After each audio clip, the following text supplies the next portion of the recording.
Yung good day mga tol, ngayon nga maghahanda ako ng pagkain ng handfeed ko na ibon na si Buddy. Ay no, tawagin natin siya. Buddy!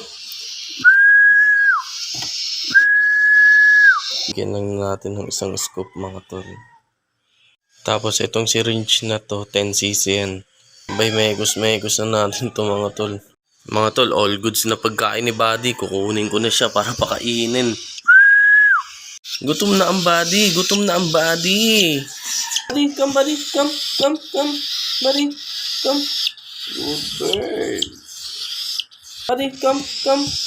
Good bird.